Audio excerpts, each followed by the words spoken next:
Crank It Up podcast, the YouTube home of Bringin' Games. I'm Jim Price, and today I want to show you the skeleton booster of Erudia Battle of Birthrights, now available on Tabletop Simulator for demo. As a booster, the skeletons only appear as a secondary, but that doesn't stop them from making an impact on your army. The skeletons have a collective base power of 0. You're probably thinking, don't you need power to capture battlefields? Yes, which is why the skeletons can grow over time. They use their smallness to their advantage and control the graveyard, using your discard as an extension of your deck and hand. Like with any booster, we need to start by going through the Acolytes. The goal of any booster is to provide at least 3 realistic options, and the top 3 Acolytes are within 1 game draft of each other for an extremely even and close split.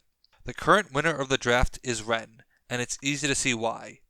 Ren has the command to make itself stronger every turn, and it has good reason to do so. The stronger Ren gets, the more powerful units it can revive from the discard pile.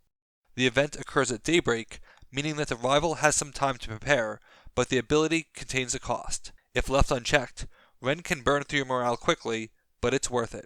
Ren is limited to playing the revived unit on its current battlefield, but there is a workaround with the number 2 drafted Acolyte.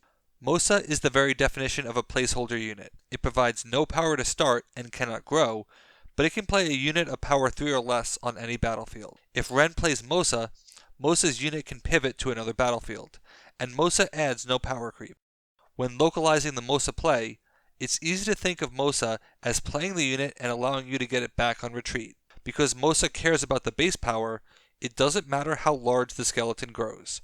You will still be able to return it to your hand, and the power 3 limitation still means that it would cover most Acolytes and even some Elites. The final common Acolyte will compete with your morale with Ren, and that's Maho. Maho can spend morale to be played from the discard, where it will continue to grow each turn, but you have a very limited supply, so morale must be considered carefully. Defeating Maho is basically a 2 morale swing, since you lose 1 for the defeat and 1 for the replay, but Maho gives you the flexibility to maintain presence on every battlefield. With Mosa and its unit, followed by Maho, you controlled 3 of the 4 battlefields already, but with little power, leaving you time to grow and set up your big plays. I'll be covering 3 key plays in this video, while leaving the rest for you to discover on your own. The first is Reanimation, the skeleton double feature. Reanimation has you sacrifice a unit to turn it into a skeleton. Fortunately, sacrificing does not cost morale, which would harm the skeletons further. Instead, you willingly turn a unit into a skeleton, and the skeleton acquires some properties of the sacrificed unit. You get the unit's base power, but this will not include any strength or gain power, but instead you get the benefit of the skeleton's power. And when you see the other 2 skeletons' abilities, you see why this is significant. Judd's power is tied to its health, so Judd is essentially a 3 who gets all the benefits of being smaller. This makes Judd easy to play by Ren, even on the first daybreak, and resulting in 3 power on top of the base power of the unit. Judd also has the extra ability of being really hard to kill, because it regenerates. Reanimation can target any of the skeletons, and each have their uses. You can reanimate anyone, even Maho, who can be immediately replayed elsewhere. But you want to consider your sacrifice carefully, because reanimation lets you attack with the attack of your sacrifice. This is great for Mosa, because you net an extra unit play, but it is also great for any of your attack-based units in your primary. And there is no shortage of candidates for this, a list which will only get larger as the game expands. The next key play is the Vape Lance. The skeleton items have a theme of being eternal, coming back into play over the course of the game, and the Lance is no exception. Instead of going to the discard from play, it goes to Limbo as a static card. A countdown then begins where it has its ability cancelled, and as a static card, the ability is what removes it from Limbo, so it stays there. Eventually, you have the option to play it or discard a card to keep it in Limbo.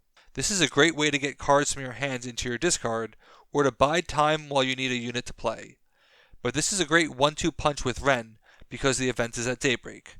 The skeleton player can choose to invoke Vape Lance to play it onto Ren, and now Ren is suddenly a 3 instead of a 1.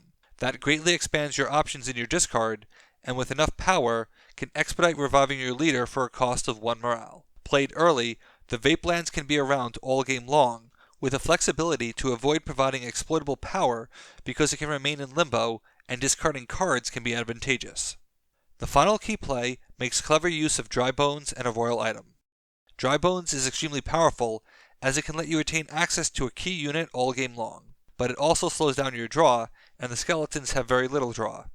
They could use morale to deplete, but that limits Ren and Maho. So Dry Bones is a trade-off, but one that can have some very interesting interactions. If you play Reanimation on the Dry Bones unit, potentially a leader, you can get the leader's power for a high-powered skeleton, and the leader would go on top of your deck, followed by Dry Bones. If you use the Isados, you'd then be deploying the leader on any battlefield of your choice. For attack-based leaders, this is incredibly strong. You do lose access to Dry Bones, but for the type of payoff that this combo can achieve, it's definitely worth it. So what about the treasury? Drafting your treasury for skeletons is extremely hard because there is an abundance of choices, but I'll go over a few now. The Aegis Shield is a natural target for Judd, but then you lose the ability to return it to your hand. However, the Aegis Shield is great for Ren to keep him alive. Then you can return the shield and play it on Judd terminally. Because the skeletons have growing acolytes, Sylvan Boots will want to make them very mobile. It grants a health bonus, which the skeletons love even more, and allows them to move terminally or continually spread out to keep Ren's ability in play. The Cloak of Sharon is very strong with Ren and Maho as they continually get stronger, but that power cannot be exploited. Once again, the health bonus is great because those are two units who draw a ton of aggro. The Cloak of Sharon expires before Ren's event, so you get the best of both worlds. I love the skeletons because they really benefit from being zero power.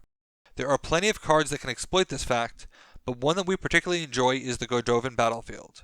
Godovan is usually one of the best ways to use your morale, but the skeletons run through it with their own abilities. However, Godovan requires half of the base power of the unit, and half of 0 is 0, so the skeletons can revive themselves for free on a graveyard battlefield. As you play skeletons, look for other opportunities where having a low base power can actually be an advantage. Their type of swarm is perfect on mountains, where quantity can trigger the objective and they don't care about going to the discard because it's temporary. With a diverse skill set and multiple ways to use the discard pile, the skeletons are a fun twist on the very nature of power. They are never fast, but they can execute your game plan well. Which skeleton are you going to draft? Let me know in the comments. Thanks for watching. Be sure to like and subscribe. Let's shut it down.